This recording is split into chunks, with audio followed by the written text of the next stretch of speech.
My name is Belén Arribas. I'm a lawyer specialized in digital law, TMT, and commercial law. I've been practicing in this field for 20 years now, and I'm the president of IFCLA, which is the International Federation of Computer Law Associations.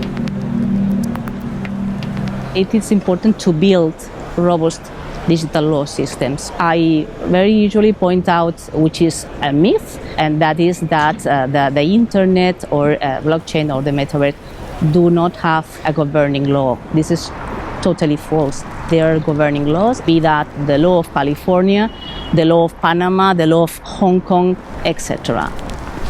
Further to that, there are also jurisdictions set for dispute resolution. The matter is if these provisions are fit to this new context where every interaction is transnational, globalized, and it's omnimodal. The best example on how important data are is GDPR, the first ever legislation, a piece of legislation that is intended to apply to players worldwide that offer their services to citizens located in the EU. There are some experts that are claiming that GDPR won't be enough because of, for instance, the challenges that the metaverse will pose. From there, specific technology-related privacy regulations should be enacted. For instance, IoT privacy regulations or directives, IORT, AI regulations, etc. Disruption is here for all of the industries and sectors. The legal sector is no exception to that. We are a traditional old-school sector in many ways. It is, I think, of the utmost importance that law firms try to adopt as soon as possible the tools that are already in the market.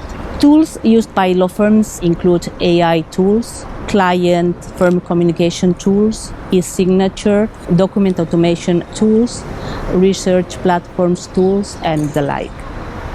The adoption of them are more common in other contexts, in the US, for instance, but it is more and more common here in Europe as well.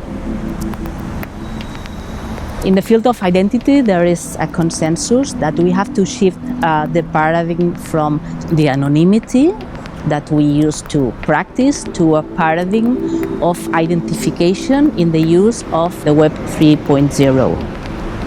The future use of identity wallets will enable the citizens to use their data in the way they want, with limited access for third parties, will make them able to identify themselves properly and, as I said, to give away the data that they need to give away in each context. In this context, blockchain and DLTs are instrumental.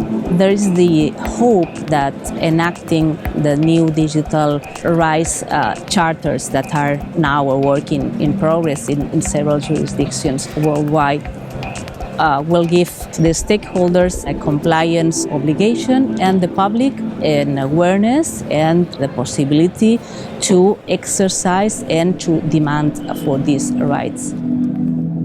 Trustworthy and responsible technology is what we all as citizens should demand and what stakeholders should be envisioning as well to offer us for the future to come. So children should be granted special protection and safeguards. Newly enacted digital rights charters are key to that. Our kids, as they are digital natives, they use technology in a way that is very natural and non-critical. This poses risks that they are not aware of. Maybe someone that can be impersonating someone else on the internet is not something that they have in mind. The difficulty to give back to them what they gave away without any awareness that would be used for training AI, for instance. to train algorithms, for instance, with all of the selfies and the platforms they are using today to, just to transform their images or photos for fun. Some claim that privacy will be something for the richer and not for the poor. So if you can pay for a service, you won't be giving away your data in exchange of the service, as opposed to those who use just services which are for free, but of course are trading with our data.